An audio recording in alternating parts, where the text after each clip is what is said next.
1, 2, 3, go! Bonjour tout le monde, j'espère que ça va bien. Mon nom est Eric, de la plateforme Boxing Club.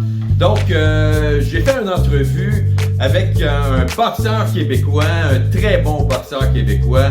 Il n'a que 24 ans, avec un bel avenir devant lui. Un gentleman aussi, donc avec une tête sur les épaules, ça fait du bien. Donc, je me suis entretenu vraiment avec un boxeur qui est super en fait, qui va devenir à mon avis un champion, undisputed, jamais perdu aussi. Son nom c'est Derek Pomerleau, que vous connaissez très bien, fan de boxe. Il s'entraîne avec de très bons boxeurs aussi, et puis il a une très belle maturité aussi, ce jeune homme-là.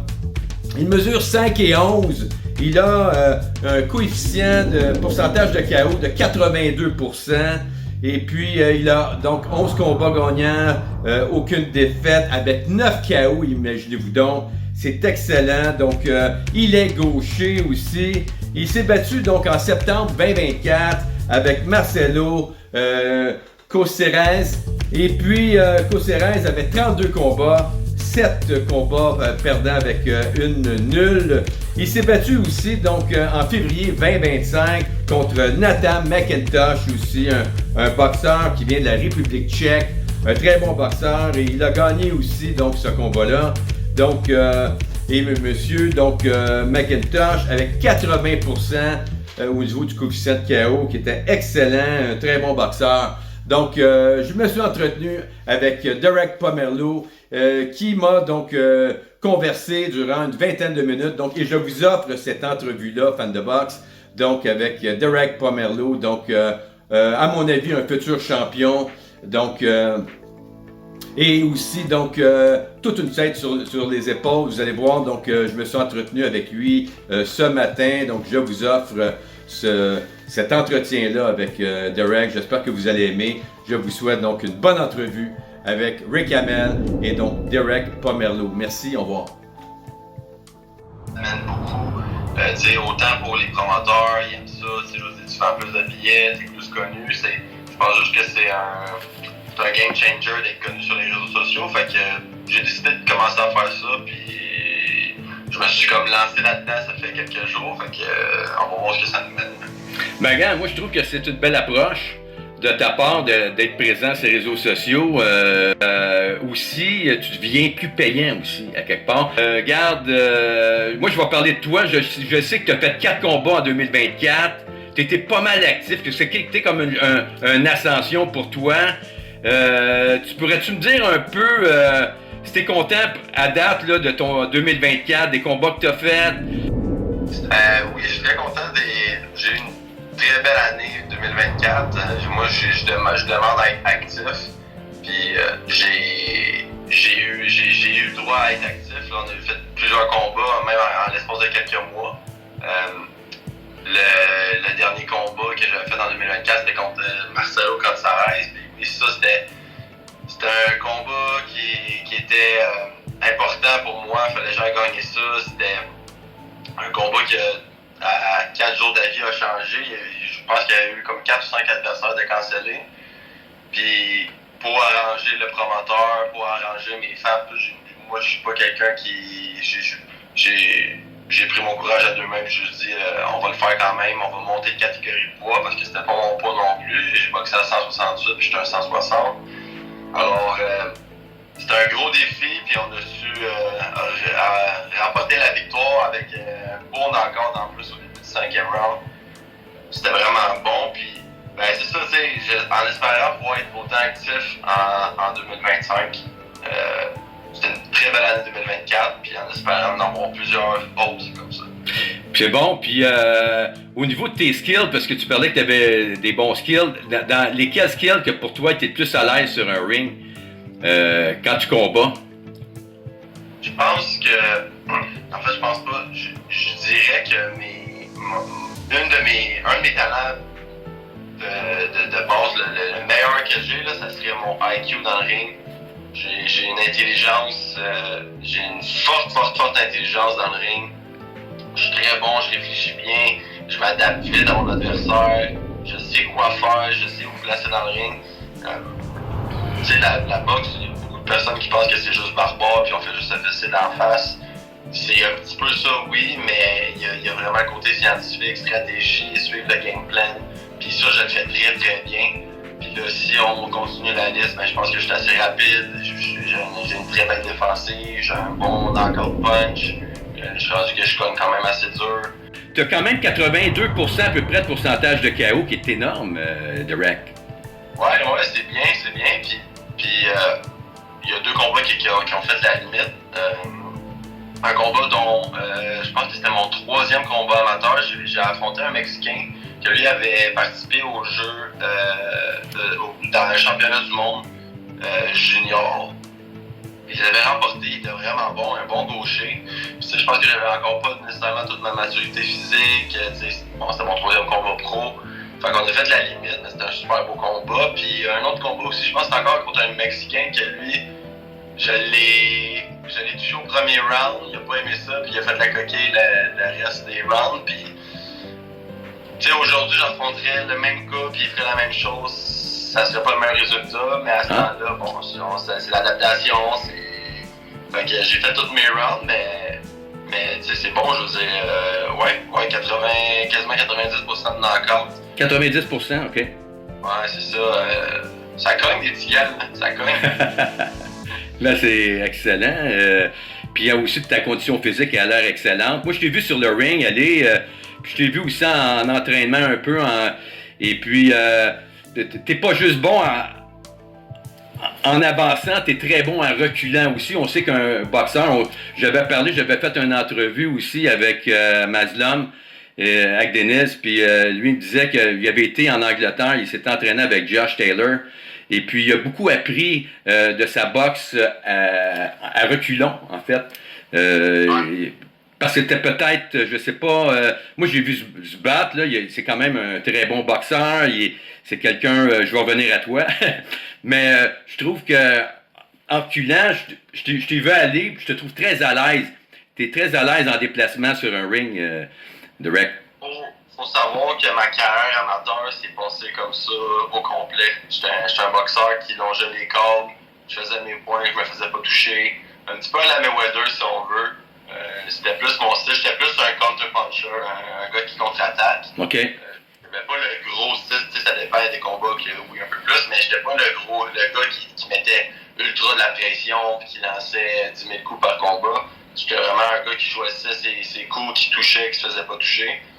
Alors, c'était la première fois contre Gonzalez, probablement que tu as vu que j'étais bon reculon. C'était mon premier combat pro que j'avais pas le choix d'utiliser cette stratégie-là parce que le gars il était fort, il était plus lourd que moi, il avait de l'expérience. Puis c'était un petit ring, fait que j'avais pas le choix de me déplacer puis pas rester longtemps dans les câbles.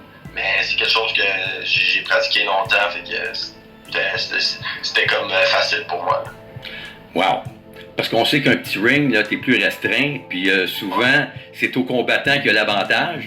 puis là, tu composes avec ça, puis en déplacement, beaucoup en déplacement aussi, puis en stratégie. Puis surtout, si tu me dis qu'il était plus fort, tu sentais que peut-être qu'il était plus puissant. Je sais pas si tu trouvais qu'il était plus puissant que toi, mais il faut que tu trouves des stratégies à ce moment-là. Et ce n'est pas le boxeur le plus puissant qui gagne, hein, c'est le plus futé, en fait. Oui, exact.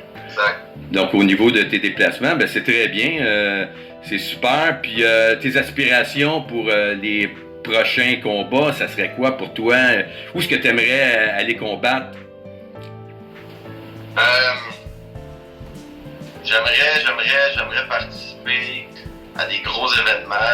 J'ai hâte de pouvoir mettre les pieds dans des salles où il y a beaucoup de monde, où je vais pouvoir gagner à être connu, puis de me faire voir par les fans, par les promoteurs, par tout le monde de la boxe, le monde qui écoute la boxe.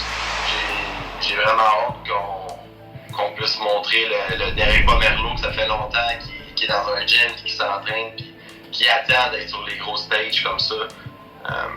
Peu importe ce que ça sera, je veux boxer. Je veux boxer, puis éventuellement, c'est sûr que les États-Unis, c'est une des places à être. Fait que je dirais probablement les États-Unis. Ben, je sais pas si tu sais, mais il y a quelqu'un qui te spot un peu à Las Vegas. Et puis, il te regarde des fois. Je sais que quand je fais des... Parce que j'aime ça de pousser aussi. Parce que j'ai beaucoup aimé mon entrevue avec toi. Puis je trouve ça important d'aider aussi nos gars du coin. Fait que... puis lui, des fois, il met des petites remarques. Là, je le vois aller des fois. Là, puis c'est intéressant aussi. Puis... c'est très bien. Donc, tu as une aspiration beaucoup pour les États-Unis. Beaucoup de monde ont des aspirations aussi pour les États-Unis. Beaucoup de boxeurs.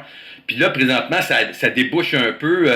Il y a Mathieu qui s'en va se battre, je pense, en Angleterre, à Sheffield, je pense, éventuellement. Ouais. T'es-tu en contact avec des boxeurs d'ici un peu? Ben, je m'entraîne, moi, avec Mathieu. C'est mon partenaire d'entraînement. Mathieu Germain, tu t'entraînes avec lui? Ouais, je m'entraîne avec Mathieu, avec, dans mon gym. Excuse-moi, je reçois des appels. OK. Dans mon gym de boxe, déjà, il y a Kim Clavel et il y a Mathieu Germain, les boxeurs pros. Sinon, j'ai mon chum Alexis Barrière, j'ai Loïc Lahaye, Victor Tremblay. Il y a beaucoup de monde. Le monde de la boxe est petit, fait qu'on se connaît tous un peu aussi. Oui, le monde de la boxe est petit, effectivement. Puis, y en a-tu un qui t'a plus inspiré que les autres? Je pense que je t'avais déjà posé la question, mais je te la pose. Y en a-tu un qui t'a plus inspiré que les autres au niveau de la boxe au Québec?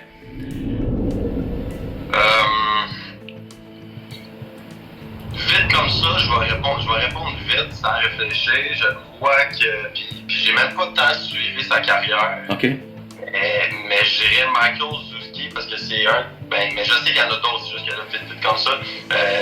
Michael Zuzki, tu sais, je veux dire, il a été touché à l'international, il est allé boxer au MGM Grand, ce que je trouve vraiment impressionnant.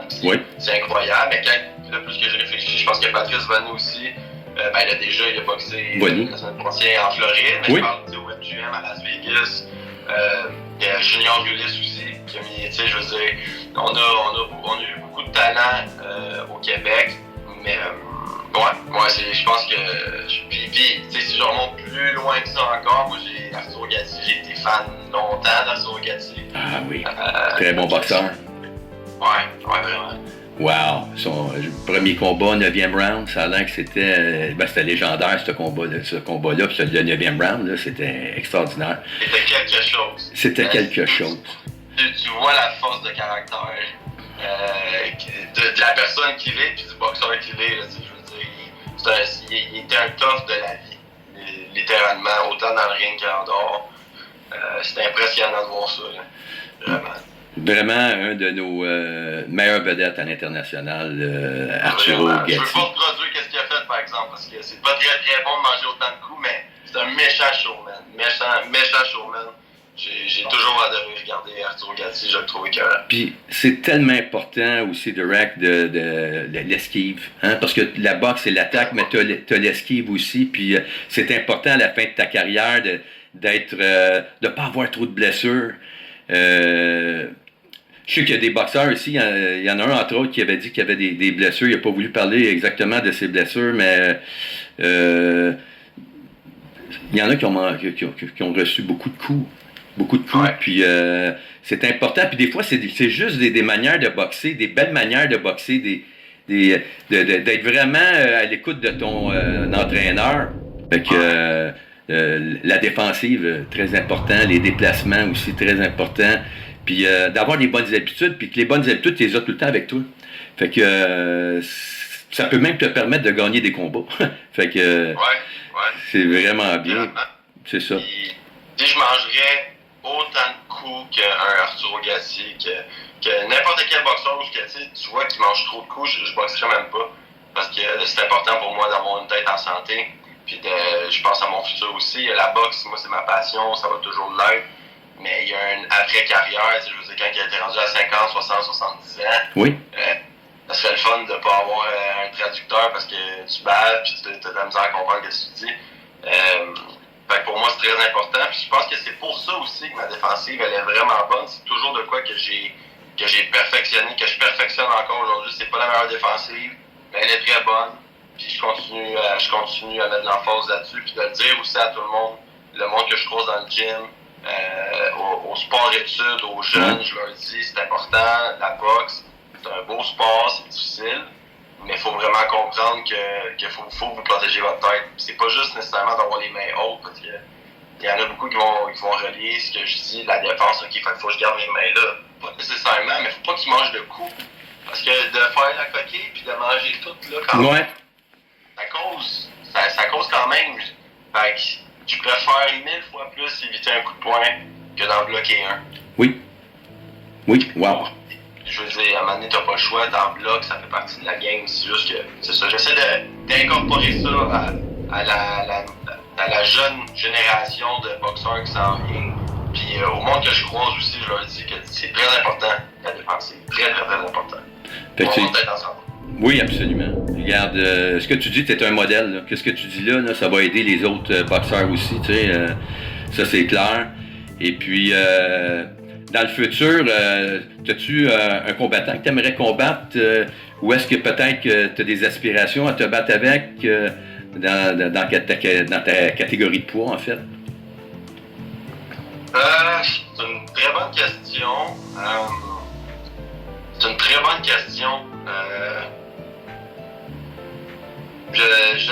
Parce que là, j'imagine que eux qui sont dans le top 5, mettons, d'ici 6-7 ans, on a comme des vieux boxeurs dans notre top 5. Peut-être que ça sera pas eux, sinon dans notre génération, il y a peut-être Gianni Beck qui est à 160 livres, mais quoi que le monde ne savent pas encore, mais juste de descendre à 154 parce que 160, je suis comme un petit boxeur à 160. 154, si je me trompe pas, je pourrais aller mettre les gants avec Terence Crawford. Je pourrais mettre les gants avec.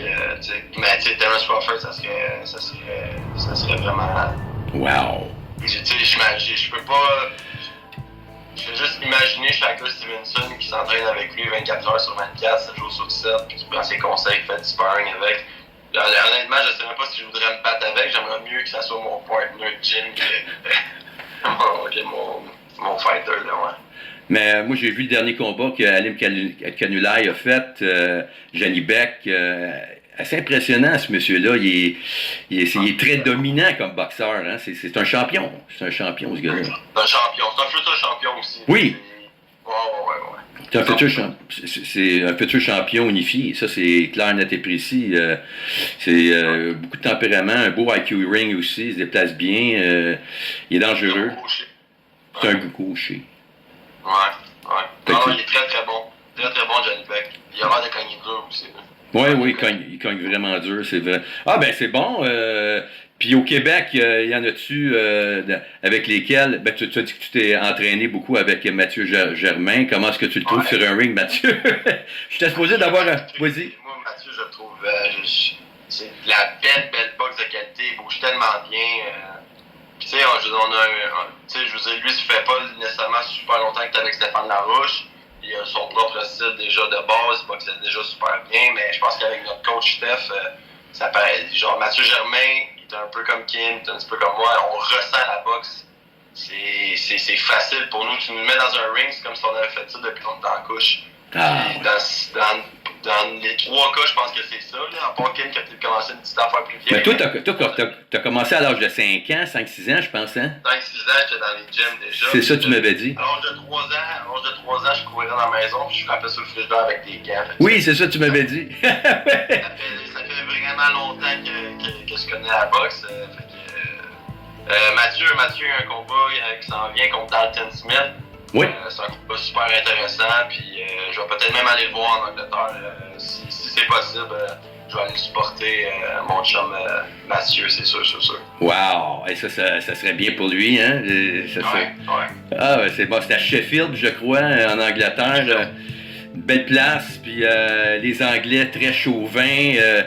On sait qu'ils sont très chauvins, les Anglais. On se souvient d'un combat que Carl Froch avait fait à un moment donné contre Lucien Boutet. L'ambiance est électrique dans ce coin-là. C'est fou comment la boxe est une religion ou presque dans ce coin-là.